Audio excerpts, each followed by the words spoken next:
या मालिकेच्या आजच्या भागात आपण पाहणार आहोत सोहम बबलूला म्हणत असतो की या सगळ्यामध्ये ना माझी चूक आहे. आज फक्त माझ्यामुळे आईवर आणि अहिल्या मावशीवर ही वेळ आली. पण बबलू त्याला समजावत म्हणतो की काळजी करू नको, आदित्य दादा आणि सारंग दादा गेले आहेत ना, ते दोघेजण त्या दोघींनाही सुखरूपपणे घरी घेऊन येतील. आणि मग तो घरात निघून जातो आणि त्यावेळी इकडे सोहमला मात्र त्या कियाराचा व्हिडिओ कॉल येतो. तो रागातच तिला विचारत असतो की कियारा, माझी आई आणि अहिल्या मावशी कुठे आहेत? तर कियारा म्हणते की सोहम, ते सगळं मी तुला नंतर सांगेल, पण त्याआधी तुम्हाला सांग की मी कशी दिसते. त्यामुळे सोहम अजूनच चिडतो. तर कियारा हसतच म्हणते की तुला तुझ्या आईला बघायचं आहे ना, ठीक आहे.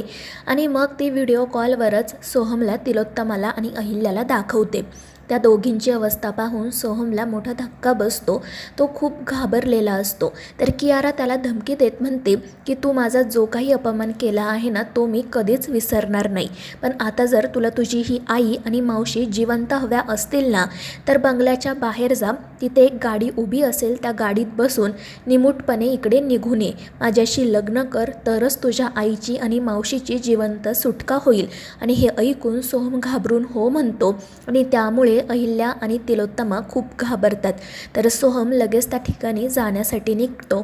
तर इकडे विश्वंभर कियाराला विचारतो की काय झालं, येतोय ना तो? आणि त्यावर कियारा हसतच म्हणते, हो डॅडी, तुम्ही नका काळजी करू. आणि मग तो तिला विचारतो की आता या दोघींचं काय करायचं. कियारा म्हणते की या अहिल्या किर्लोस्करचा तर आपल्याला काहीच उपयोग नाही आहे, त्यामुळे आपण तिला सोडून देऊ. तर विश्वंभर हसतच म्हणतो की ठीक आहे, हिच्यासोबतचा जो हिशोब आहे तो आपण नंतर पूर्ण करू, आईला मात्र इथेच राहू दे. आणि मग त्यानंतर तो त्याच्या माणसांना सांगतो की या दोघींनाही त्यांची जागा दाखवून द्या. दुसरीकडे आदित्य आणि सारंग घरी येतात. त्यावेळी सगळेच जण काळजीत असतात.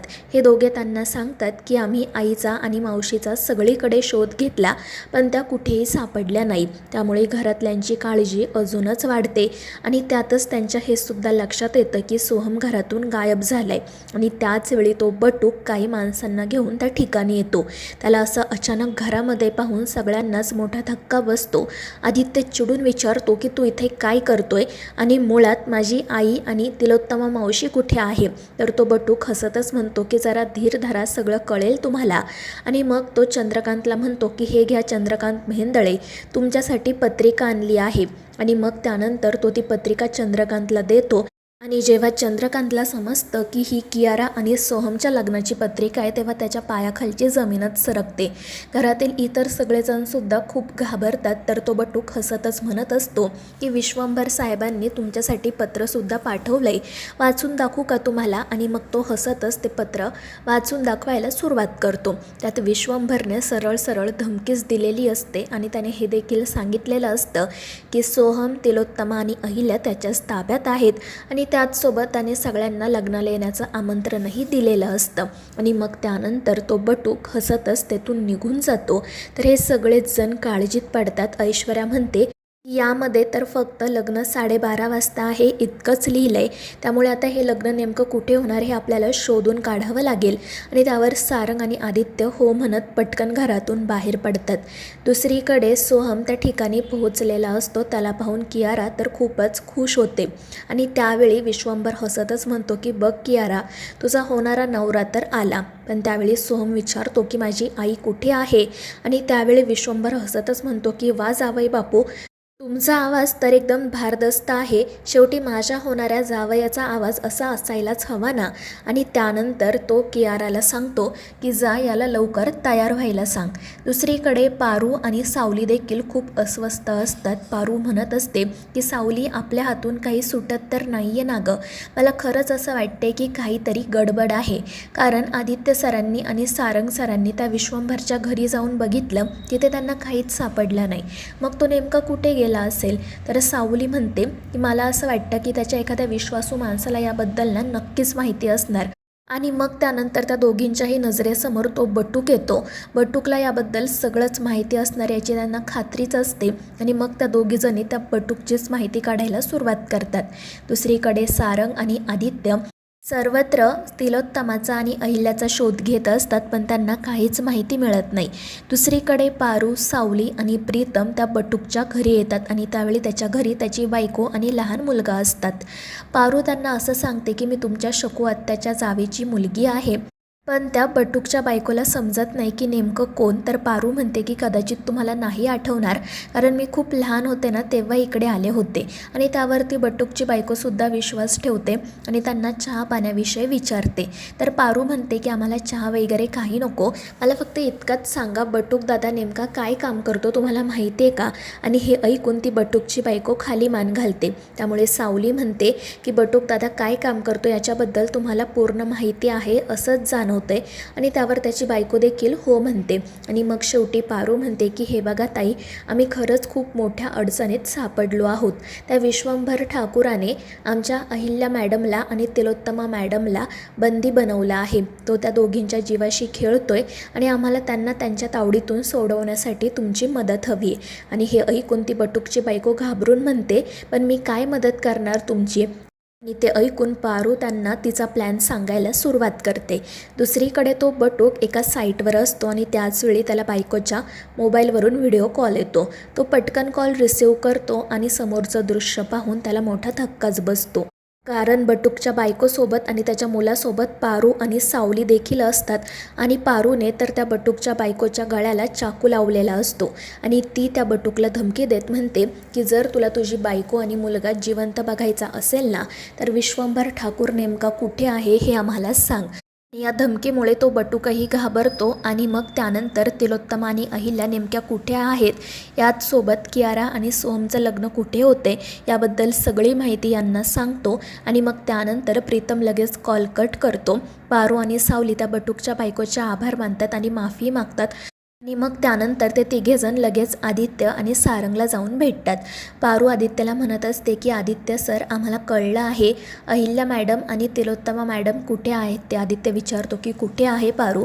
तर पारू सांगते की त्या विश्वंभर ठाकूराने देवी आईंना तर घरी सोडले, पण तिलोत्तमा मॅडम अजूनही त्याच्याच तावडीत आहेत. आणि हे ऐकून सारंग म्हणतो की ठीक आहे. आणि मग त्यानंतर तो पारूला सांगतो की तू घरी जा. प्रीतम आणि सावलीला सांगतो की ज्या ठिकाणी मॉम आहे त्या ठिकाणी तुम्ही दोघे जा.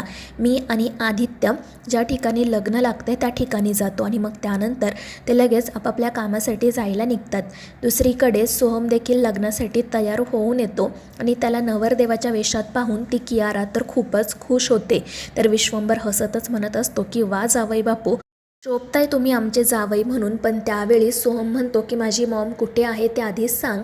पण त्यामुळे विश्वंभर त्याच्यावरच ओरडतो आणि म्हणतो की जर तुला ती जिवंत हवी असेल ना तर पटकन लग्नाला बस. आणि त्यामुळे मग सोहम नाईलाजाने लग्नाच्या विधींना सुरुवात करतो. त्यामुळे ती कियारा तर खूपच खुश होते. दुसरीकडे विश्वंभरने तिलोत्तमाला एका अंधाऱ्या खोलीमध्ये बंदी बनवून ठेवलेली असते. ती बेशुद्धच असते, पण काही वेळानंतर ती शुद्धीवर येते आणि मग त्यानंतर ती खूपच घाबरते आणि सुटण्यासाठी धडपड करू लागते.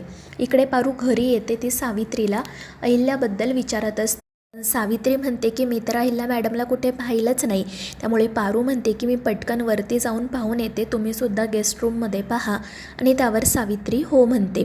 दुसरीकडे सोहम लग्नाच्या विधींना सुरुवात तर करतो, पण त्याच्या नजरेसमोर सतत तारा येत असते. तिच्यासोबत घालवलेले क्षण त्याला आठवत असतात आणि त्यामुळे त्याला खूप त्रासही होत असतो. दुसरीकडे प्रीतम आणि सावली तिलोत्तमाचा शोध घेत असतात.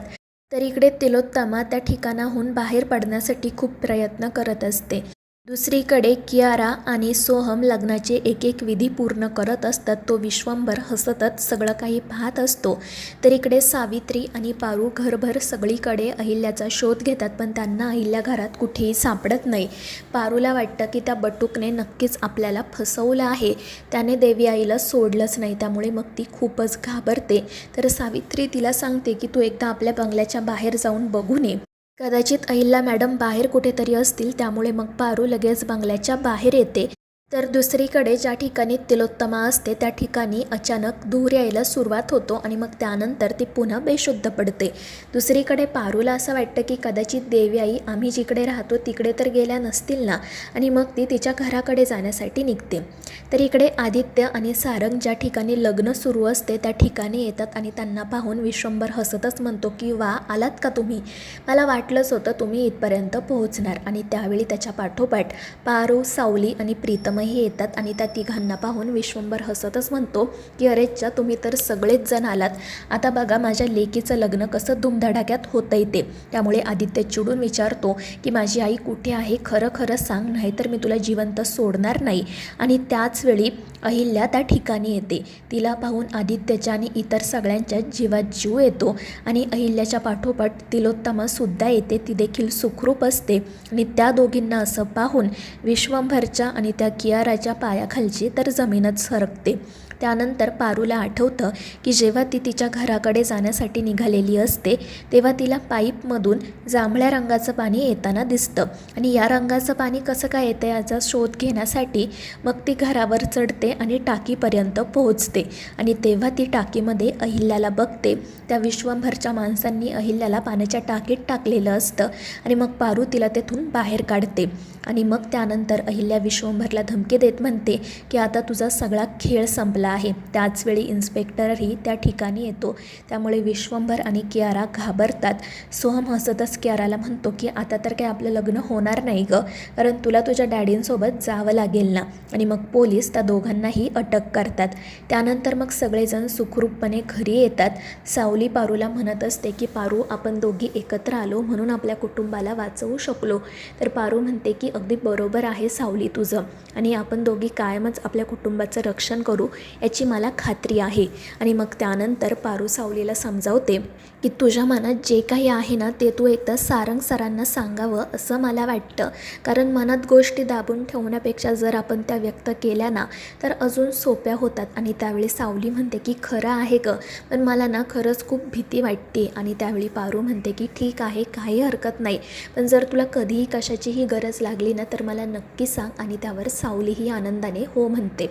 पण मग त्यानंतर तिला मोनिका जे काही बोललेली असते ते आठवतं आणि ती पारूला म्हणते की जाण्याच्या आधी मला तुला ना एक महत्त्वाची गोष्ट सांगायची आहे. पारू विचारते काय, आणि मग सावली तिला सांगू लागते की तुला आठवतं आहे का, त्या दिवशी त्या मोनिकाच्या पोटात दुखत होतं, डॉक्टर घरी आले होते आणि तेव्हा मी तिच्यासाठी पाणी घेऊन जेव्हा तिच्या खोलीत गेले ना तेव्हा ती कोणासोबत तरी फोनवर बोलत होती. मला पाहून ती खूपच घाबरली आणि मग मी जेव्हा तिला विचारलं तर तेव्हा तिने सांगितलं की मी माझ्या आईसोबत बोलते. पण जेव्हा मी याबद्दल प्रीतम दादांसोबत बोलले तेव्हा मला त्यांच्याकडून कळलं की त्या मोनिकाला आई वडील तर नाहीच आहे, ती एकटीच आहे. त्यामुळे मला असं वाटतं की काहीतरी खूप मोठी गडबड आहे, ती मुलगी आपल्यापासून काहीतरी लपवते. आणि हे ऐकून पारूला तर धक्काच बसतो. ती म्हणते की बरं झालं सावली तू मला हे सगळं सांगितलं, पण काळजी करू नको, आता सत्य नेमकं काय आहे ते मी शोधून काढेल. आणि मग त्यानंतर सावली मेहेंदळे कुटुंबासोबत पुन्हा तिच्या घरी जाण्यासाठी निघते.